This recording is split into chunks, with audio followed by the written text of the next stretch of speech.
ꯃꯌꯥꯝꯕꯨ amazing Bible profession ꯃꯤꯅꯤꯁꯇꯔꯅ ꯄ꯭ꯔꯚꯨ ꯌꯤꯁꯨ ꯈ꯭ꯔꯤꯁꯇꯒꯤ ꯃꯤꯡꯗ ꯈꯨꯔꯨꯝꯖꯔꯤ꯫ ꯉꯁꯤ ꯑꯩꯅ ꯂꯧꯈꯠꯆꯔꯤꯕ ꯇꯣꯄꯤꯛ ꯑꯁꯤꯗꯤ ꯁꯟꯗꯦ ꯑꯦ ꯁꯦꯀ꯭ꯔꯦꯠ ꯗꯦ꯫ ꯅꯣꯡꯃꯥꯏꯖꯤꯡ ꯅꯨꯃꯤꯠ ꯑꯁꯤ ꯑꯁꯦꯡꯕ ꯅꯨꯃꯤꯠꯂꯥ? ꯍꯥꯏꯔꯤꯕ ꯅꯨꯃꯤꯠ ꯑꯁꯤ ꯀꯅꯥꯅ ꯑꯁꯦꯡꯕ ꯅꯨꯃꯤꯠꯅꯤ ꯑꯣꯏꯍꯟꯈꯤꯕꯅꯣ? ꯏꯁꯣꯔꯅ ꯃꯁꯤ ꯃꯥꯒꯤ ꯑꯁꯦꯡꯕ ꯅꯨꯃꯤꯠꯅꯤ ꯍꯥꯏꯕ꯭ꯔꯥ? ꯍꯥꯏꯔꯤꯕ ꯑꯁꯤꯒꯤ ꯃꯔꯝꯗ ꯑꯩꯈꯣꯏꯅ ꯕꯥꯏꯕꯜꯗꯒꯤ ꯑꯩꯈꯣꯏ ꯈꯔ ꯌꯦꯡꯗꯨꯅ ꯑꯩꯈꯣꯏ ꯅꯩꯅꯃꯤꯟꯅꯁꯤ꯫ ꯑꯍꯥꯟꯕꯗ ꯑꯩꯈꯣꯏ ꯏꯁꯣꯔꯗ ꯄ꯭ꯔꯊꯅꯥ ꯇꯧꯁꯤ꯫ ꯁꯔꯒ ꯃꯥꯂꯦꯝ ꯄ꯭ꯔꯤꯊꯤꯕꯤꯕꯨ ꯁꯦꯝꯕꯤꯔꯤꯕ ꯏꯄꯥ ꯏꯁꯣꯔ ꯅꯍꯥꯛ ꯄꯥꯏꯅꯤꯡꯉꯥꯏ ꯂꯩꯇꯅ ꯊꯥꯒꯠꯆꯔꯤ꯫ ꯄ꯭ꯔꯤꯊꯤꯕꯤꯗ ꯂꯩꯔꯤꯕ ꯈ꯭ꯔꯤꯁꯇꯥꯟ ꯗꯤꯅꯣꯃꯤꯅꯦꯁꯟ ꯈꯨꯗꯤꯡꯃꯛꯅ ꯈ꯭ꯔꯤꯁꯇꯥꯟ ꯑꯌꯥꯝꯕꯅ ꯅꯣꯡꯃꯥꯏꯖꯤꯡ ꯅꯨꯃꯤꯠ ꯑꯁꯤ ꯑꯁꯦꯡꯕ ꯅꯨꯃꯤꯠꯅꯤ, ꯅꯍꯥꯛꯅ ꯄꯤꯕꯤꯕ ꯑꯁꯦꯡꯕ ꯅꯨꯃꯤꯠꯅꯤ ꯍꯥꯏꯗꯨꯅ ꯆꯔꯆꯇ ꯆꯠꯂꯤ꯫ ꯃꯁꯤ ꯆꯨꯝꯕ꯭ꯔꯥ ꯂꯥꯟꯕ꯭ꯔꯥ ꯍꯥꯏꯕꯁꯦ ꯏꯄꯥ ꯅꯍꯥꯛꯅ ꯁꯦꯡꯗꯣꯛꯄꯤꯕ ꯅꯨꯃꯤꯠꯁꯦ ꯀꯔꯝꯕ ꯅꯨꯃꯤꯠꯅꯣ ꯍꯥꯏꯕꯁꯤꯒꯤ ꯃꯔꯝꯗ ꯑꯩꯈꯣꯏꯅ ꯈꯖꯤꯛꯇꯪ ꯕꯥꯏꯕꯜꯗꯒꯤ ꯈꯔ ꯅꯩꯅꯒꯗꯧꯔꯦ꯫ ꯃꯁꯤꯗ ꯅꯍꯥꯛꯅ ꯕꯣꯔ ꯄꯤꯅꯕꯤꯌꯨ꯫ ꯊꯋꯥꯏ ꯑꯁꯦꯡꯕꯗꯨꯅ ꯑꯩꯅ ꯉꯥꯡꯕ ꯈꯨꯗꯤꯡꯃꯛꯁꯨ ꯅꯍꯥꯛꯀꯤ ꯑꯅꯤꯡꯕꯒꯤ ꯃꯇꯨꯡ ꯑꯣꯏꯍꯟꯕꯤꯌꯨ꯫ ꯇꯥꯔꯤꯕ ꯏꯆꯤꯟ ꯏꯅꯥꯎ ꯈꯨꯗꯤꯡꯗꯁꯨ ꯅꯍꯥꯛꯅ ꯕꯣꯔ ꯄꯤꯅꯕꯤꯌꯨ, ꯃꯈꯣꯏꯒꯤ ꯃꯤꯠ ꯄꯥꯡꯕ ꯉꯝꯕ ꯍꯥꯏꯕꯗꯨ ꯑꯣꯏꯍꯟꯕꯤꯌꯨ꯫ ꯄ꯭ꯔꯚꯨ ꯌꯤꯁꯨ ꯈ꯭ꯔꯤꯁꯇꯒꯤ ꯃꯤꯡꯗ ꯈꯨꯔꯨꯝꯖꯔꯤ, ꯑꯥꯃꯦꯟ꯫ ꯑꯩꯅ ꯑꯍꯥꯟꯕꯗ ꯃꯌꯥꯝꯗ ꯑꯄꯤꯜ ꯇꯧꯅꯤꯡꯉꯤ, ꯏꯆꯤꯟ ꯏꯅꯥꯎꯁꯤꯡ, ꯑꯩꯒꯤ ꯌꯨꯇ꯭ꯌꯨꯕꯇ ꯁꯟꯗꯣꯛꯆꯔꯤꯕ ꯁꯔꯃꯣꯟ ꯈꯨꯗꯤꯡꯃꯛꯁꯦ ꯕꯥꯏꯕꯜꯗꯒꯤ ꯅꯠꯇ꯭ꯔꯕꯗꯤ, ꯕꯥꯏꯕꯜꯒꯤ ꯇꯦꯛꯁꯅ ꯁꯄꯣꯔꯠ ꯇꯧꯔꯒ ꯉꯥꯡꯕ ꯅꯠꯇ꯭ꯔꯒꯗꯤ ꯑꯩꯒꯤ ꯋꯥꯍꯩꯁꯤꯡ ꯑꯁꯦ ꯅꯈꯣꯏ ꯏꯟꯕꯤꯒꯅꯨ꯫ ꯑꯗꯨꯒ ꯀꯔꯤꯒꯨꯝꯕ ꯃꯁꯤ ꯕꯥꯏꯕꯜꯒꯤ ꯃꯇꯨꯡ ꯑꯣꯏꯕ ꯇꯥꯔꯒꯗꯤ ꯅꯈꯣꯏꯅ ꯏꯟꯕꯤꯌꯨ, ꯃꯔꯝꯗꯤ ꯑꯩꯒꯤ ꯋꯥꯍꯩ ꯅꯠꯇꯦ, ꯏꯁꯣꯔꯒꯤ ꯋꯥꯍꯩꯅꯤ꯫ ꯏꯁꯣꯔꯒꯤ ꯋꯥꯍꯩ ꯏꯟꯕ ꯃꯇꯝꯗ ꯅꯈꯣꯏꯗ ꯕꯣꯔ ꯌꯥꯝꯅ ꯐꯪꯒꯅꯤ꯫ ꯑꯩꯅ ꯉꯥꯡꯕ ꯁꯛꯄꯗ ꯁꯣꯏꯕ ꯂꯥꯟꯕ ꯌꯥꯎꯔꯕꯁꯨ ꯉꯥꯛꯄꯤꯌꯨ꯫ ꯑꯍꯥꯟꯕꯗ ꯑꯩꯈꯣꯏ ꯌꯦꯡꯃꯤꯟꯅꯁꯤ, ꯏꯁꯣꯔꯅ ꯆꯌꯣꯜꯒꯤ ꯅꯨꯃꯤꯠ 9ꯅꯤ ꯑꯁꯤꯒꯤ ꯃꯅꯨꯡꯗ ꯀꯔꯝꯕ ꯅꯨꯃꯤꯠꯄꯨ ꯃꯍꯥꯛꯀꯤ ꯑꯁꯦꯡꯕ ꯅꯨꯃꯤꯠ, ꯑꯩꯒꯤ ꯑꯁꯦꯡꯕ ꯅꯨꯃꯤꯠ ꯍꯥꯏꯅ ꯕꯥꯏꯕꯜꯗꯒꯤ ꯍꯥꯏꯕ꯭ꯔꯥ ꯍꯥꯏꯕꯁꯦ ꯑꯩꯈꯣꯏꯅ ꯌꯦꯡꯃꯤꯟꯅꯁꯤ꯫ ꯑꯥꯏꯖꯥꯌꯥ 58:13ꯗ ꯑꯁꯨꯝꯅ ꯄꯥꯏ, If thou turn away thy foot from the Sabbath, ꯅꯪꯒꯤ ꯅꯈꯣꯡꯗꯣ ꯑꯁꯦꯡꯕ ꯁꯕꯥꯠ ꯅꯨꯃꯤꯠ ꯑꯗꯨꯗꯒꯤ ꯅꯪ ꯂꯩꯊꯣꯛꯂꯒꯗꯤ, from doing thy pleasure on my holy day, ꯑꯩꯒꯤ ꯑꯁꯦꯡꯕ ꯅꯨꯃꯤꯠꯇ ꯅꯈꯣꯏꯅ ꯅꯨꯡꯉꯥꯏꯅ ꯇꯧꯕ ꯊꯕꯛ ꯑꯗꯨꯗꯒꯤ ꯂꯩꯊꯣꯛꯂꯒꯗꯤ, call the Sabbath a delight, ꯁꯕꯥꯠ ꯑꯁꯤ ꯌꯥꯝꯅ ꯅꯨꯡꯉꯥꯏꯕ ꯅꯨꯃꯤꯠꯅꯤ ꯍꯥꯏꯅ ꯀꯧꯔꯕ, the holy of the Lord, ꯏꯁꯣꯔꯒꯤ ꯑꯁꯦꯡꯕ ꯅꯨꯃꯤꯠ, honorable ꯏꯀꯥꯏ ꯈꯨꯝꯅꯕ, and shall honor him, ꯑꯗꯨꯒ ꯃꯥꯕꯨ ꯏꯀꯥꯏ ꯈꯨꯝꯅꯔꯕ, not doing thine own ways, ꯅꯪ ꯅꯁꯥꯒꯤ ꯑꯅꯤꯡꯕ ꯅꯍꯥꯛꯀꯤ ꯑꯄꯥꯝꯕ ꯂꯝꯕꯤ ꯑꯗꯨꯗ ꯁꯕꯥꯠ ꯅꯨꯃꯤꯠꯁꯤꯗ ꯆꯠꯇ꯭ꯔꯕ, not finding thine own pleasure, ꯅꯪ ꯅꯁꯥꯒꯤ ꯑꯅꯤꯡꯕ ꯑꯄꯥꯝꯕ ꯅꯨꯡꯉꯥꯏꯕꯗꯣ ꯁꯕꯥꯠ ꯅꯨꯃꯤꯠꯁꯤꯗ ꯇꯧꯗ꯭ꯔꯕ, nor speaking thine own words, ꯅꯪ ꯅꯁꯥꯒꯤ ꯑꯣꯏꯕ ꯋꯥꯍꯩ ꯑꯗꯨ ꯉꯥꯡꯗ꯭ꯔꯕ ꯍꯥꯏꯕꯅꯤ꯫ ꯁꯤꯗ ꯚꯔꯁꯁꯤꯗ ꯄꯜꯂꯤꯕꯁꯦ ꯍꯥꯏꯕꯗꯤ ꯑꯩꯈꯣꯏ ꯏꯁꯥꯒꯤ ꯑꯅꯤꯡꯕ ꯑꯄꯥꯝꯕ ꯁꯕꯥꯠ ꯅꯨꯃꯤꯠꯇ ꯇꯧꯕꯒꯤ ꯃꯍꯨꯠꯇ, ꯁꯕꯥꯠ ꯑꯁꯦ ꯏꯁꯣꯔꯒꯤ ꯑꯁꯦꯡꯕ ꯅꯨꯃꯤꯠ, ꯌꯥꯝꯅ ꯅꯨꯡꯉꯥꯏꯕ ꯅꯨꯃꯤꯠꯅꯤ ꯍꯥꯏꯅ ꯀꯧꯔꯒꯗꯤ ꯅꯪ ꯕꯣꯔ ꯄꯤꯒꯅꯤ ꯍꯥꯏꯕꯅꯤ꯫ ꯚꯔꯁ 14ꯗ ꯑꯩꯈꯣꯏ ꯄꯥꯔꯒꯨꯝꯁꯤ꯫ ꯍꯥꯏꯔꯤꯕ ꯚꯔꯁ ꯑꯁꯤꯗꯒꯤ ꯏꯁꯣꯔ ꯃꯁꯥꯃꯛꯅ ꯍꯥꯏ, ꯁꯕꯥꯠ ꯅꯨꯃꯤꯠ ꯑꯁꯦ ꯃꯥꯏ ꯍꯣꯂꯤ ꯗꯦ ꯍꯥꯏ, ꯑꯩꯒꯤ ꯑꯁꯦꯡꯕ ꯅꯨꯃꯤꯠ ꯍꯥꯏꯅꯤ꯫ ꯕꯥꯏꯕꯜꯗ ꯌꯥꯎꯔꯤꯕ ꯁꯕꯥꯠ ꯍꯥꯏꯀꯣ, ꯃꯁꯤꯒꯤ ꯁꯕꯥꯠ ꯑꯁꯦ ꯃꯥꯒꯤ ꯑꯁꯦꯡꯕ ꯅꯨꯃꯤꯠ ꯍꯥꯏ ꯃꯁꯤꯗꯀꯣ꯫ ꯑꯗꯨꯗꯤ ꯁꯕꯥꯠ ꯅꯨꯃꯤꯠ ꯑꯁꯦ ꯃꯥꯒꯤ ꯑꯁꯦꯡꯕ ꯅꯨꯃꯤꯠ ꯑꯁꯦ ꯀꯔꯤꯅꯣ ꯑꯩꯈꯣꯏ ꯌꯦꯡꯁꯤ꯫ ꯑꯩꯈꯣꯏꯅ ꯂꯩꯁꯦꯝꯕ ꯃꯇꯝꯗ ꯖꯦꯅꯦꯁꯤꯁ 1ꯗ ꯌꯦꯡꯕ ꯃꯇꯝꯗ ꯑꯍꯥꯟꯕ ꯅꯨꯃꯤꯠ, ꯑꯅꯤꯁꯨꯕ, ꯑꯍꯨꯝꯁꯨꯕ, ꯃꯔꯤꯁꯨꯕ, ꯃꯉꯥꯁꯨꯕ ꯍꯥꯏꯅ ꯑꯁꯨꯝ ꯃꯊꯪ ꯁꯦꯝꯃꯤ꯫ ꯑꯗꯨꯒ ꯅꯨꯃꯤꯠ 3ꯅꯤꯗ ꯂꯩꯁꯦꯝ ꯂꯣꯏꯔꯕ ꯃꯇꯨꯡꯗ ꯖꯦꯅꯦꯁꯤꯁ 2:2-3ꯗ ꯑꯩꯈꯣꯏ ꯌꯦꯡꯁꯦ, On the 7th day, 8ꯅꯤ ꯁꯨꯕ ꯅꯨꯃꯤꯠꯇ, God ended his work which he had made, ꯃꯍꯥꯛꯅ ꯁꯦꯝꯈ꯭ꯔꯕ ꯊꯕꯛ ꯑꯗꯨ ꯃꯍꯥꯛꯅ ꯂꯣꯏꯁꯤꯟꯈꯤꯔꯝꯃꯤ, ꯍꯥꯏꯗꯤ ꯂꯩꯁꯦꯝꯕꯒꯤ ꯊꯕꯛꯁꯦ ꯃꯍꯥꯛꯅ ꯂꯣꯏꯁꯤꯜꯂꯝꯃꯤ꯫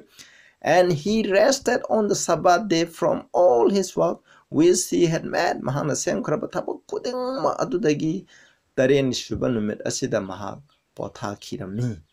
ꯍꯥꯏꯅ ꯕꯥꯏꯕꯜꯅ ꯃꯌꯦꯛ ꯁꯦꯡꯅ ꯚꯔꯁ 2ꯗ ꯄꯜꯂꯤ꯫ ꯚꯔꯁ 3ꯗ ꯑꯃꯨꯛ ꯌꯦꯡꯁꯤ, And God blessed the 7th day, 8ꯅꯤ ꯁꯨꯕ ꯅꯨꯃꯤꯠ ꯑꯁꯤꯕꯨ ꯏꯁꯣꯔꯅ ꯕꯣꯔ ꯄꯤꯕꯤꯈꯤ, sanctified it, ꯁꯦꯡꯗꯣꯛꯈꯤꯔꯝꯃꯤ, ꯃꯥꯅ ꯁꯦꯡꯗꯣꯛꯄꯤꯔꯝꯃꯤ, because ꯃꯔꯝꯗꯤ that in it, ꯍꯥꯏꯔꯤꯕ ꯅꯨꯃꯤꯠ ꯑꯁꯤꯗ, ꯁꯕꯥꯠ ꯅꯨꯃꯤꯠ ꯑꯁꯤꯗ, he had rested from all his work which God created and made, ꯏꯁꯣꯔꯅ ꯁꯦꯝꯈ꯭ꯔꯕ, ꯂꯩꯁꯦꯝꯈ꯭ꯔꯕ ꯃꯥꯒꯤ ꯊꯕꯛ ꯅꯨꯃꯤꯠ 6ꯅꯤ ꯆꯨꯝꯅ ꯁꯦꯝꯈ꯭ꯔꯕ ꯑꯁꯤꯗꯒꯤ ꯃꯍꯥꯛꯅ ꯄꯣꯊꯥꯈꯤ, ꯅꯨꯃꯤꯠ ꯑꯁꯤꯗ ꯄꯣꯊꯥꯈꯤ ꯍꯥꯏ꯫ ꯏꯁꯣꯔꯅ ꯆꯌꯣꯜꯒꯤ ꯑꯍꯥꯟꯕ ꯅꯨꯃꯤꯠ ꯑꯁꯦ ꯏꯁꯣꯔꯅ ꯕꯣꯔ ꯄꯤꯗꯦ, ꯑꯅꯤꯁꯨꯕꯁꯨ, ꯑꯍꯨꯝꯁꯨꯕꯁꯨ, ꯃꯔꯤꯁꯨꯕ, ꯃꯉꯥꯁꯨꯕ ꯅꯨꯃꯤꯠ, 6ꯁꯨꯕ ꯅꯨꯃꯤꯠꯁꯨ ꯕꯣꯔ ꯄꯤꯗꯦ꯫ ꯏꯁꯣꯔꯅ ꯕꯣꯔ ꯄꯤꯕ, ꯏꯁꯣꯔꯅ ꯄꯣꯊꯥꯕꯤꯕ ꯅꯨꯃꯤꯠꯁꯦ 8ꯅꯤ ꯁꯨꯕ ꯅꯨꯃꯤꯠꯅꯤ ꯍꯥꯏꯅ ꯕꯥꯏꯕꯜꯅ ꯄꯜꯂꯤ꯫ ꯍꯥꯏꯔꯤꯕ 8ꯅꯤ ꯁꯨꯕ ꯅꯨꯃꯤꯠ ꯑꯁꯤꯕꯨ ꯑꯩꯈꯣꯏꯅ ꯁꯕꯥꯠ ꯗꯦ ꯑꯅ ꯕꯥꯏꯕꯜꯗ ꯃꯌꯦꯛ ꯁꯦꯡꯅ ꯄꯜꯂꯤ ꯅꯈꯣꯏ ꯍꯦꯟꯅ ꯃꯃꯨꯠ ꯇꯥꯅ ꯈꯪꯅꯤꯡꯉꯥꯏꯒꯤꯗꯃꯛ ꯑꯦꯛꯁꯣꯗꯁ 20ꯒꯤ 8 to verse 11ꯗꯣ ꯃꯗꯨꯗ ꯅꯈꯣꯏꯅ ꯄꯥꯕꯤꯌꯨ ꯑꯗꯨꯅ ꯃꯁꯤꯗ ꯇꯥꯛꯂꯤꯕ ꯏꯁꯣꯔꯅ ꯃꯍꯥꯛꯀꯤ ꯑꯁꯦꯡꯕ ꯅꯨꯃꯤꯠ ꯃꯍꯥꯛꯅ ꯕꯣꯔ ꯄꯤꯕ ꯅꯨꯃꯤꯠꯁꯦ ꯑꯩꯈꯣꯏꯅ ꯇꯔꯦꯠꯅꯤ ꯁꯨꯕ ꯍꯥꯏꯕꯗꯤ ꯑꯩꯈꯣꯏꯅ ꯊꯥꯡꯖ ꯅꯨꯃꯤꯠ ꯑꯁꯤꯅꯤ ꯅꯣꯡꯃꯥꯏꯖꯤꯡ ꯅꯨꯃꯤꯠ ꯑꯁꯤ ꯅꯠꯇꯦ ꯅꯣꯡꯃꯥꯏꯖꯤꯡ ꯑꯗꯤ ꯆꯌꯣꯜꯒꯤ ꯑꯍꯥꯟꯕ ꯅꯨꯃꯤꯠ ꯊꯥꯡꯖ ꯍꯥꯏꯒꯅ ꯆꯌꯣꯜꯒꯤ ꯇꯔꯦꯠꯅꯤ ꯁꯨꯕ ꯅꯨꯃꯤꯠ ꯑꯁꯦ ꯃꯁꯤꯕꯨ ꯑꯩꯈꯣꯏꯅ ꯕꯥꯏꯕꯜꯗ ꯃꯌꯦꯛ ꯁꯦꯡꯅ ꯏ ꯑꯗꯨꯒ ꯕꯥꯏꯕꯜꯗ ꯑꯩꯈꯣꯏꯅ ꯆꯌꯣꯜꯒꯤ ꯑꯍꯥꯟꯕ ꯅꯨꯃꯤꯠ ꯑꯅꯤꯁꯨꯕ ꯅꯨꯃꯤꯠ ꯑꯍꯨꯝꯁꯨꯕ ꯅꯨꯃꯤꯠ ꯍꯥꯏꯔꯤꯕ ꯅꯨꯃꯤꯠꯁꯤꯡ ꯑꯁꯤ ꯏꯁꯣꯔꯅ ꯕꯣꯔ ꯄꯤꯕꯤ ꯍꯥꯏꯅ ꯕꯥꯏꯕꯜꯗ ꯏꯗꯦ ꯑꯗꯨꯒ ꯏꯁꯣꯔꯅ ꯄꯣꯊꯥꯕꯤ ꯍꯥꯏꯅ ꯏꯗꯦ ꯏꯁꯣꯔꯅ ꯄꯣꯊꯥꯕꯤꯕ ꯅꯨꯃꯤꯠꯇꯤ ꯃꯁꯤꯅꯤ ꯍꯥꯏꯕꯁꯦ ꯑꯩꯈꯣꯏꯅ ꯕꯥꯏꯕꯜꯗ ꯄꯜꯂꯤ ꯑꯗꯨꯒ ꯑꯩꯈꯣꯏꯅ ꯌꯦꯡꯁꯤ ꯑꯗꯨ ꯑꯣꯏꯇꯥꯔꯒꯗꯤ ꯀꯔꯤꯒꯤꯗꯃꯛ ꯄ꯭ꯔꯤꯊꯤꯕꯤꯗ ꯂꯩꯔꯤꯕ ꯈ꯭ꯔꯤꯁꯇꯥꯟ ꯗꯤꯅꯣꯃꯤꯅꯦꯁꯟ ꯈꯨꯗꯤꯡꯃꯛꯅ ꯑꯩꯈꯣꯏꯅ ꯖꯨꯗꯥꯏꯖꯝ ꯑꯃꯁꯨꯡ ꯁꯚꯦꯟ ꯗꯦ ꯑꯦꯗꯚꯦꯟꯇꯤꯁ ꯅꯠꯇꯅ ꯑꯌꯥꯝꯕ ꯗꯤꯅꯣꯃꯤꯅꯦꯁꯟ ꯂꯩꯔꯤꯕ ꯔꯣꯃꯥꯟ ꯀꯦꯊꯣꯂꯤꯛ ꯆꯔꯆꯇꯒꯤ ꯍꯧꯔꯒ ꯁꯟꯗꯦ ꯀꯤꯄꯔ ꯆꯔꯆ ꯄ꯭ꯔꯣꯇꯦꯁꯇꯥꯟ ꯗꯤꯅꯣꯃꯤꯅꯦꯁꯟ ꯈꯨꯗꯤꯡꯃꯛꯅ ꯅꯣꯡꯃꯥꯏꯖꯤꯡ ꯅꯨꯃꯤꯠ ꯑꯁꯤꯗ ꯁꯦꯡꯅ ꯑꯁꯦꯡꯕ ꯅꯨꯃꯤꯠꯅꯤ ꯍꯥꯏꯅ ꯃꯈꯣꯏꯅ ꯆꯔꯆ ꯀꯥꯗꯨꯅ ꯈꯨꯔꯨꯝꯂꯤꯕꯁꯤꯒꯤ ꯃꯔꯝ ꯀꯔꯤꯅꯣ ꯃꯁꯤꯒꯤ ꯃꯔꯝ ꯑꯩꯈꯣꯏꯅ ꯌꯦꯡꯁꯤ ꯆꯌꯣꯜꯒꯤ ꯑꯍꯥꯟꯕ ꯅꯨꯃꯤꯠ ꯍꯥꯏꯕꯗꯤ ꯁꯟꯗꯦ ꯅꯨꯃꯤꯠ ꯑꯁꯦ ꯅ꯭ꯌꯨ ꯇꯦꯁꯇꯥꯃꯦꯟꯗ ꯅꯤꯄꯥꯜꯂꯛ ꯈꯛꯇꯪ ꯄꯜꯂꯦ ꯍꯥꯏꯔꯤꯕ ꯅꯤꯄꯥꯜꯂꯛ ꯇꯦꯛꯁ ꯅꯤꯄꯥꯜ ꯌꯥꯎꯔꯤꯕ ꯑꯁꯤꯗ ꯃꯁꯤꯒꯤ ꯅꯣꯡꯃꯥꯏꯖꯤꯡ ꯅꯨꯃꯤꯠꯁꯦ ꯁꯦꯡꯉꯦ ꯍꯥꯏꯅ ꯄ꯭ꯔꯚꯨꯅ ꯍꯥꯏꯕ꯭ꯔꯥ ꯅꯠꯇ꯭ꯔꯒ ꯑꯦꯄꯣꯁꯜ ꯁꯦꯕꯣꯛꯁꯤꯡꯅ ꯁꯦꯡꯉꯦ ꯍꯥꯏꯕ꯭ꯔꯥ ꯍꯥꯏꯕꯗꯨꯒꯤ ꯃꯔꯝꯗ ꯑꯩꯈꯣꯏ ꯑꯃꯨꯛ ꯊꯤꯃꯤꯟꯅꯁꯦꯕ ꯑꯗꯨꯒ ꯑꯍꯥꯟꯕ ꯇꯦꯛꯁ ꯃꯉꯥ ꯑꯃꯗꯤ ꯍꯥꯏꯔꯤꯕ ꯇꯦꯛꯁ ꯃꯉꯥ ꯑꯃꯅꯗꯤ ꯏꯆꯝ ꯆꯝꯅ ꯅꯣꯡꯃꯥꯏꯖꯤꯡ ꯅꯨꯃꯤꯠꯇ ꯆꯌꯣꯜꯒꯤ ꯑꯍꯥꯟꯕ ꯅꯨꯃꯤꯠꯇ ꯅꯣꯡꯃꯥꯏꯖꯤꯡ ꯅꯨꯃꯤꯠꯇ ꯄ꯭ꯔꯚꯨ ꯖꯤꯁꯨ ꯈ꯭ꯔꯤꯁꯇꯅ ꯁꯤꯕꯗꯒꯤ ꯍꯤꯡꯒꯠꯀꯦ ꯍꯥꯏꯅ ꯄꯜꯂꯤ ꯑꯩꯈꯣꯏ ꯄꯥꯃꯤꯟꯅꯁꯤ ꯇꯦꯛꯁ ꯂꯣꯏꯅ ꯄꯥꯔꯣꯏ ꯇꯦꯛꯁ ꯃꯥꯔꯛ 16ꯒꯤ 2:9ꯒ ꯚꯔꯁꯀ 9ꯒ ꯄꯥꯒꯦ and very early in the morning the first day of the week chayolgi ahamba numiki anganba ayukta they came unto the sepulchre at the rising of the sun numit tholopa matamda mongpham aduda laknami now when Jesus was rising early the first day of the week chayolgi ahamba numita prabhu Jesus Christ je hawjikti hinkalam hi hinkat khre he appeared first to Mary Magdalene aduga mahana ahanbada Mary Magdalene da ulami out of whom he had cast 7 spirit hairiba Mary Magdalene asidagi prabhuna phattaba thawai tare tanthoki masigi text ni aduga Matthew 28 ki 1 masida text anim lare Matthew 28 ki 1 Luke 24 ki 1 John 20 ki 1 hairiba text manga asina chayol gi ahanba numita prabhu Jesu Christus sibadagi momphamdagi hinkalai haina masina icham chamna hairiba text manga asina Prabhuna nomaijin numit asengba numit oi haina masida pande nomaijin numit senge masi aikoina sengna ngakadabani haina hairiba text New Testament gi text manga asida pande aduga text ahum ama leire text ahum ase aikoina yengmanasi hairiba text ahum sigi manungdagi text ani ama je mi sina yamna point tawe adu aikoina yengsiko ahanba text si madudi John 20 ki 19 da ipajarake paminase Then when the same day at evening, hairiba numit asigi numidang wairamda, being the first day of the week, chayolgi ahanba numita, when the doors were shut, where the disciples were assembled for the fear of God, makoina thonglolami, hairi karamba thonglolami, seboksingna Jew-singdagi kiduna makoina pul tinnariba mafam adu makoina thonglolami habni. Masida mokoi thong lolaga so lolaga mokoi pona thinglaga lotuna leirame hamni Jew-singbu kibadagi hamni came Jesus and stood in the midst mokoi gi marakta Prabhu Jesu Christ laami mokoi gi marakta leben said unto them mokoi da harami peace be unto you nakoi ing tha thabu oshno hai masigi don John 20 gi verse 19 asu masida snawse icham chamna hai madudi kari hai Seboksina Prabhu Jesu Christ crucified tawgre Friday evening the crucified tawre hatkre bamatung dedi Prabhu Jesu Christ da tagi da sado makoi da ta de ningai gi da mo makoi ju Jeusina makoi bu ha ningai gi thiba adu dagi makoi kan ningai gi da mo makoi gi mayam tinafam adu da makoi thong lonja laga makoi je kaidongai makoi bu pha pa lakhadage makoi gi master da hatki ba du maina makoi bu kaidongai hatkare habigi ki duna makoi na lotuna leibene aduna haidba lotuna leiba kiduna leiba je makoi ishobu khurambagi nate makoi Jew-sing makoi bu hatken ene kibagini aduna haidba verse asinasu nomaijina mitase sengi haina haide seboksing masi numita makoi ne ishor khurami haina su haidba text asinasu karishu haide ꯑꯩꯈꯣꯏ ꯃꯈꯥ ꯇꯥꯅ ꯑꯅꯤ ꯑꯃꯒ ꯑꯩꯈꯣꯏ ꯑꯃꯨꯛ ꯌꯦꯡꯃꯤꯟꯅꯁꯤ ꯃꯗꯨꯗꯤ Acts 20 ꯒꯤ verse 7 पामिनसे upon the first day of the week sayol gi ahanba numita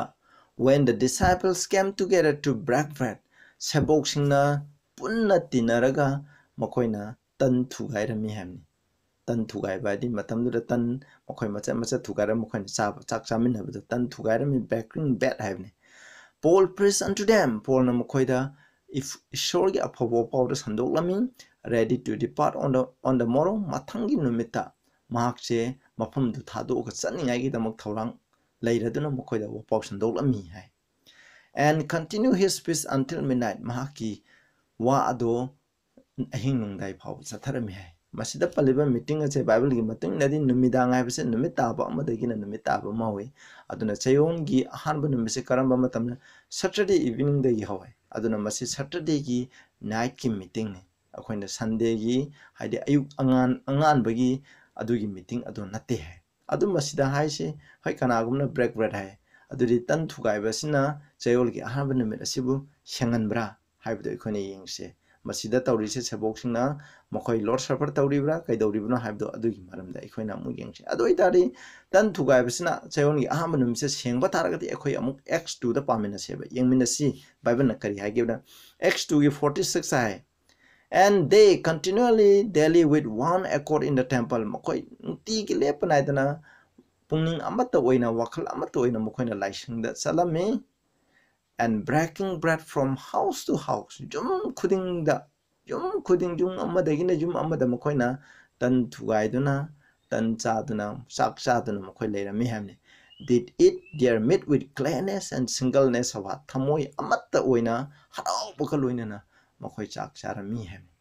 masina abdi numit khuding gi hamne masina abdi Prabhuna sigraba matung hinkalaba matung dagi di saboksina makhoi gi marakta motinaram da balairam ba mayam da loina matoire motinare aduna makhoi numit khudingi haibne numit khudingi makhoi na tan thugai duna makhoi charami hai adoi tade tan thugai ba haibsina chak cha ba haibsina tan thugai ba haibsina makhoi asi numit asi sengan ba taraga di masi akoina nomaijin numit sengan ni doga basu lewa pujum da gicha ju sagon densu makhoi aduga iraisu haribu numising ase loina seng haina khona lawbe abra adoi tadi loina sengba taragadi kari gidama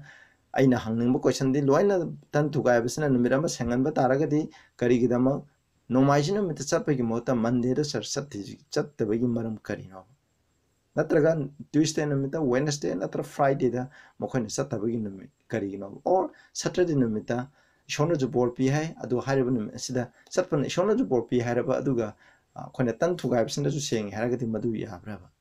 madu yade snapsa tan thugai basna numit amabu sengali haina bible da kaidong de ide ishona sengi ishona bor piba aiga sengba numit habsidi sabat tarini suba numit thangje numit asini na hai aduna masida tan thugai basna hariba numit ase jawlgi ahamba numit se sengali habe yade masi aranbani assumption ni aduna bible degi nate masigi argument aikoi yengse aroiba text 1 Corinthians 16 gi verse 2 damu upon the first day of the week havne sayolgi ahan banumita let every one of you lay by him in store na koi khudimangna na koi gi maraktegi na mahagaduna mahaki store mahaki kaida ko as God has prospered him ishona mahapu bor pibi mahapu sakholin ba ki matung ina that there be no gathering when I come havne aduna aina lakpu matanda khomna diniya havne sayol gi ahamba namita ishona na khoi busuru ba thabuk subu khorpa du dagi bor pibi baduna mara moiduna na khoi na pining ba kaning ba do sayol gi ahamba namina majin namita na khoi gi store na khoi gi yumda na khoi na kaning ba do pairaga thamamu havne masida siyeng ko NIV dam kai havring se on the first day of every week sayol khudingi ko adi sayon gi ahanba numit khudingi nomaijin numit khudingi is one of you should set aside a sum of money in keeping with his income mahakna lakpa income adugi dudagi mahakna paisa khara khaidolaga thamu haibni thamgadabani saving it up asmana khoina save tawraga khoina tungjallaga thamu haibni so that kaigidamo when I come aina lakpa matamda no collection will have to be met collection ade khomna roidaba haibdi mana lakpa matamda aina pining bado lising ni changwa ni lising ni habdo mai pung da khalaga adumaina amu tawbigi mohta na khoina pining ba ishogi mafamda pining bado na khoina pining bado thamamu haibni ado masigi collection je kari gi damaktano haiba matamda matam aduda chaktang bathomi aduna Jerusalem da lairabo Christian singa so mokoi asuke mate awaba phangami mokoi gi damak donation tawningai gi damak mokoi da katningai gi damak charitable tawningai gi damak pol na masi katlu haibni basi ishor khurumbagi nomaijin miki khudungi aikoina paisa do collect tawraga aikoina church kabigi mongda thammu na haibnate basi da church kabigi manamde yaude aiko yengje ko atopa the Weimar New Testament mukari habra yengse on the first day of every let is one of you put on one side and store up at his home hai masidadi masigi text nadi masa masagi yumda hamne whatever gain has been granted to him mangonda ishona mana thabak shuru bano no bala lordi tawor sum ishona mangonda profit kana ba pigiba adudagi khara mana pining khara do mana lautolaga maki mayumda tongana thamuana sumna hai ado aina lakpa matamda amuk khomna din ngai aduga Darbai translation das asumna hai se on the first day of the week let is of you put by at home hai ko yumda hai laying up in whatever degree he may have prospered that there may be no correction when I come hai masina tali bidi Paul na haidi biti kaino Corinthian gi church members singda aduga atopa Galatian gi church singda su atopa church singda haibugumna mohan haibidi na koina sayol gi ahamba nampita na koina thabak shuru nong nuba na koina lalo itik tobo su na koina talo pesa singda do ishona na koida bo pibe gi matung na madu gi na koina khaidol kana sana sagi yumda na koi Jerusalem da laiba awabu tarabe chinaw singda do madu gi mateng pangai gi damo aina lakpa matamda na koi amuk khomjan na tingai gi damo sana sa yumda thamamu aina la khanda madu khomla ke habi masugi maramda ibni masida aikoina sayol gi ahambna mese makoina sir sabitawi offering khomi habi wapun kari shulaite maduna maram oiduna masida su sayol gi ahambna mese sengi ana haide hoi aina aikoi gi Christian isnausen koina da ina hangba matamda atopa Sunday keeper Protestant isnausen da hangba matamda kaigidama na koina church ase na koina thang nomaijin mi khudingi na koina church ali se kari no aduga na koina thangjin mi ta desate adu nomaijin mi ta sali bisigi maram kari no irain mi ta sate na koina nomaijin mi khudingi nomaijin mi seng bani haina na koina sali bisigi maram do kari no hangbo matam da makoi bible legi text pi bangamde makoina cham cham na hai kari hai maram di nomaijin mi ta Prabhu Jesu Krishna sibadagi hinkatki aduna mana hinkatkiba numit asi ikai khumnabu ina ikoina church salibani hai masigi question masigi answer asidi man made tradition aikoi miye bana semba chanabini masina adoi dadi Prabhuna sibase Prabhuna hinkatkiba numit asi asuki mati oiba taragadi siba numit Good Friday chai yamagi manungda amangtang Good Friday je pangthoi ada Friday numit kudingi sapadi kai kai Prabhuna Friday numdawairamda mahak sibi kibni adoi tardi sibi baga hinkat kibje kanan hena maru oike isnausung munna tabiu ai hajege aikona taing panda aikoi gi pap kidamo Prabhu Jisuna usin oidana cross sibi ki aikoi gi arang khobam phangbase Prabhuna han balakpa first coming Prabhuna taibungda aikoi gi avatar oina lakhibaje incarnate tawraga Prabhuna malam prithibida lakhiba pokhibaje masisu asuki mati oi adugi popunum 25 December ne Christian denomination china pangthoi ado sahi magi manungda amukatang pangthoi aduna Prabhuna popiba Prabhuna siba Prabhuna hinkatpa hairiba ahummakse yaudanadi aikoida arang khubam leite Prabhuna poeme adu ma sidana halama aikoi arang khubam leite aduga mana pomdraba tayang panda la amdraba aikoi arang khubam leiroi aduga Prabhuna mula ame haraga sumana sidragadi aikoi gi damu cross ta pangtingduna sibidrabdi aikoi arang khubum leite aduga mana mu sibire harisne sibatu dagi ma hinkatraba aikoi da arang khubum leite ba madunadi pokpa numit ka siba numit ka hinkat ka numit ka je kanana hena maru oye ke loina maru oye snausin adubu Prabhu Jesu Krishna hairamde mahak siba numise ikai khumno mahak pokpa numise ikai khumno aduga mahana hingat kiba numise ikai khumna gadabani masi sengna ngawaina Bible da sungai heramde Bible na takpide adubu mahana sigiba sibikiba ase kari thauga sangdamnai aikoina mahak sibikiba je karige manai haina Bible da haige haiba matamda Romans 6 ke 3 to 5 dai aikoina baptism tauba se Prabhu Jisu Krishna sidai ko 3 ke 5 nakoi khangdabra aikoi mayam Krista galoina na baptize tauba se Krista galoina na mahaki asiba tu da aikoi luppaneba we are buried with him by the baptism unto death aikoi na baptize tauba ising manungda luppa habse Krista galoina na siminnabaneba that like as Christ was raised up from the dead by the glory of the Father ipagi mating mangana mana asibadagi hingat ki bugumna aikoina baptism tawraba matungda isingdagi kakalak paibje aikoi masi Prabhu Jisu Krista galoina na aikoina hinkat pane aikoina ano punsi amada satpaneba so for if we have been planted together in the lineage of his death shall we be also in the lineage of his aduna mahakloina similar de mahakloina hinkan minagana aduna baptism tawba habsina ikona Prabhu Jisu Krista bu siba hinkat paje masibu masiga sangdam nei masibu masigu ikai khumnabaga chamanai khoina baptism ase aikoi amu yengmana se roibda ko Prabhu Jisu Krista na sidringai gi mamangda karamba ordinance karamba thauje karamba aikoina service mahapus mahaki siba se ningsing ngai gi dama thau haina mana kariya thangpiramgeba kariguma sabara se tareni suba numitagi chayolgi ahaba numita hongdokhiba taragadi mahangna Prabhuna soidana hairangani manamdi mahangna sidringai gi aikoina Thursday numita hairiba magi ordinance ase aikoina hoji church ta tawdun lairi hairiba ordinance ase mahangna aikoida pibiramneba madugi ordinance ado aikoina yingsiko aikoina Lord Supper communion service habje Matthew 26 ki nakoina John 13 dana nakoina oragani feet washing ko makhoi khong chambagi thawdo mahangna maduda haibirame aduna khoina dum tawana hai madudi paragum se Matthew 26 ki 26 to 29 da as they were eating makhona chaminarame ai pajar Jesus took bread blessed it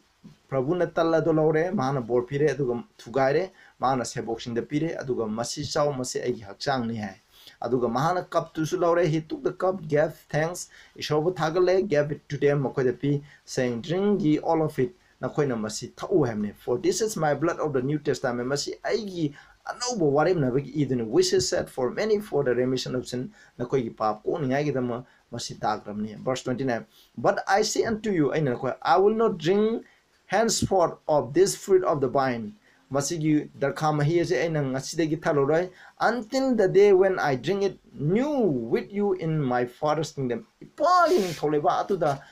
na koi gi amuga na thamina bana tanagadi aina masi tharu hai masigi thawase Prabhu na sidringai mamangda masigi thawase ekhoina tawgadabani haina mahana pibiramba thaw amaneba ekhoina Christian singna tawgadaba mana ordinance amaneba masimalai 1 Corinthians 11 gi 23 dagi na 26 da josumna haiko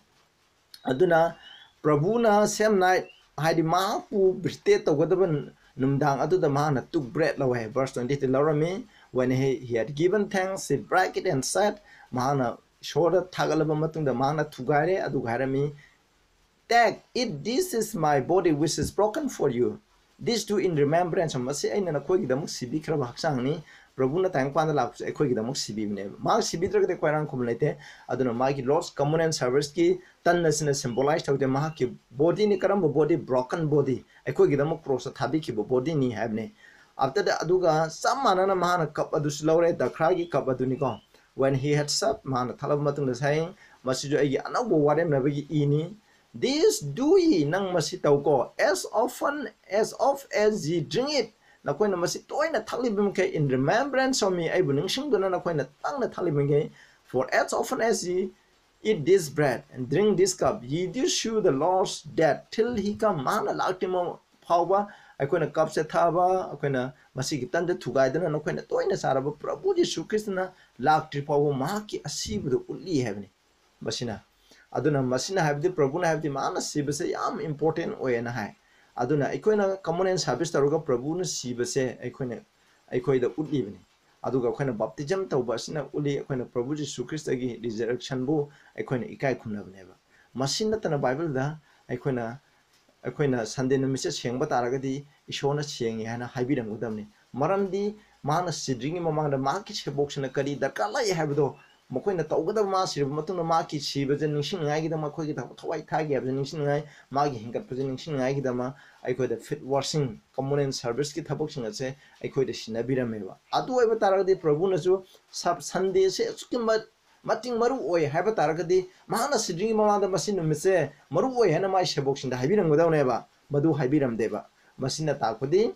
ꯁꯟꯗꯦ ꯅꯨꯃꯤꯠ ꯑꯁꯦ ꯄ꯭ꯔꯚꯨꯅ ꯕꯣꯔ ꯄꯤꯗꯕ ꯅꯨꯃꯤꯠꯅꯦ ꯃꯁꯤ ꯑꯩꯈꯣꯏꯅ ꯆꯌꯣꯜꯒꯤ ꯅꯨꯃꯤꯠ ꯇꯔꯨꯛꯅꯤ ꯑꯁꯤꯒ ꯆꯞ ꯃꯥꯟꯅꯩ ꯑꯗꯨꯕꯨ ꯏꯁꯣꯔꯅ ꯕꯣꯔ ꯄꯤꯕ ꯅꯨꯃꯤꯠꯇꯤ ꯇꯔꯦꯠꯅꯤ ꯁꯨꯕ ꯅꯨꯃꯤꯠ ꯍꯥꯏꯕꯁꯤꯅꯤ ꯃꯁꯤꯅꯤ ꯏꯆꯤꯟꯅꯥꯎꯁꯤꯡ ꯑꯩꯈꯣꯏ ꯑꯗꯨꯅ ꯑꯩꯈꯣꯏ ꯏꯁꯣꯔꯅ ꯕꯣꯔ ꯄꯤꯕꯤꯈꯤꯕ ꯅꯨꯃꯤꯠ ꯑꯁꯦ ꯑꯩꯈꯣꯏ ꯁꯦꯡꯅ ꯉꯥꯛꯁꯤ ꯃꯁꯤꯗꯤ ꯃꯤꯅ ꯁꯦꯝꯕ ꯇ꯭ꯔꯦꯗꯤꯁꯟꯅꯤꯀꯣ ꯃꯁꯤ ꯔꯣꯃꯥꯟ ꯀꯦꯊꯣꯂꯤꯛꯀꯤ ꯂꯨꯆꯤꯡꯕꯁꯤꯡꯅ ꯁꯦꯝꯕ ꯃꯈꯣꯏꯅ ꯁꯦꯡꯉꯤ ꯍꯥꯏꯅ ꯁꯦꯝꯕ ꯅꯨꯃꯤꯠꯅꯤ ꯃꯤꯅ ꯁꯦꯝꯕ ꯑꯁꯦꯡꯕ ꯅꯨꯃꯤꯠꯅꯤ ꯁꯟꯗꯦ ꯍꯥꯏꯕꯁꯤ ꯏꯁꯣꯔꯅ ꯕꯣꯔ ꯄꯤꯗꯕ ꯏꯁꯣꯔꯅ ꯁꯦꯡꯉꯤ ꯍꯥꯏꯅ ꯁꯦꯡꯗꯕ ꯅꯨꯃꯤꯠꯅꯤ ꯑꯗꯨꯅ ꯑꯩꯈꯣꯏ ꯃꯁꯤꯒꯤ ꯃꯔꯝꯗ ꯐꯖꯅ ꯕꯥꯏꯕꯜꯗꯒꯤ ꯊꯤꯗꯣꯛꯄꯤꯌꯨ ꯑꯩꯅ ꯉꯥꯡꯂꯤꯕꯁꯦ ꯕꯥꯏꯕꯜꯒꯤ ꯃꯇꯨꯡ ꯏꯟꯅ ꯑꯣꯏꯔꯒꯗꯤ ꯅꯈꯣꯏ ꯂꯧꯕꯤꯌꯨ ꯑꯆꯨꯝꯕꯁꯤꯒꯤ ꯃꯇꯨꯡ ꯏꯟꯅ ꯑꯩꯅ ꯆꯠꯃꯤꯟꯅꯁꯦꯅ ꯃꯌꯥꯝꯗ ꯑꯄꯤꯜ ꯇꯧꯖꯔꯤ ꯑꯩꯈꯣꯏ ꯏꯁꯣꯔꯗ ꯄ꯭ꯔꯊꯅꯥ ꯇꯧꯁꯤ ꯁꯔꯒꯗ ꯂꯩꯕ ꯏꯄꯥ ꯌꯥꯝ ꯊꯥꯒꯠꯆꯔꯦ ꯅꯍꯥꯛꯅ ꯄꯤꯕꯤꯕ ꯕꯣꯔ ꯄꯤꯕꯤꯕ ꯁꯦꯡꯗꯣꯛꯄꯤꯕ ꯅꯨꯃꯤꯠꯇꯤ ꯆꯌꯣꯜꯒꯤ ꯇꯔꯦꯠꯅꯤ ꯁꯨꯕ ꯊꯥꯡꯖ ꯅꯨꯃꯤꯠꯅꯤ ꯍꯥꯏꯕꯁꯤ ꯑꯩꯈꯣꯏ ꯈꯪꯖꯔꯦ ꯆꯌꯣꯜꯒꯤ ꯑꯍꯥꯟꯕ ꯅꯨꯃꯤꯠ ꯑꯁꯤꯗꯤ ꯅꯍꯥꯛꯅ ꯕꯣꯔ ꯁꯨꯡꯄꯤ ꯄꯤꯗꯕ ꯍꯥꯏꯕ ꯑꯩꯈꯣꯏꯅ ꯕꯥꯏꯕꯜꯗꯒꯤꯁꯨ ꯈꯪꯂꯦ ꯑꯗꯨꯅ ꯏꯄꯥ ꯅꯍꯥꯛꯅ ꯕꯣꯔ ꯄꯤꯕꯤꯕ ꯅꯨꯃꯤꯠ ꯅꯍꯥꯛꯅ ꯄꯣꯊꯥꯕꯤꯕ ꯅꯨꯃꯤꯠ ꯑꯁꯤꯒꯤ ꯃꯇꯨꯡꯗ ꯑꯩꯈꯣꯏꯅ ꯆꯠꯄ ꯉꯝꯕ ꯍꯥꯏꯕꯗꯨ ꯑꯣꯏꯍꯟꯕꯤꯌꯨ ꯄ꯭ꯔꯚꯨ ꯖꯤꯁꯨ ꯈ꯭ꯔꯤꯁꯇꯒꯤ ꯃꯤꯡꯗ ꯈꯨꯔꯨꯝꯖꯔꯤ ꯑꯃꯦꯟ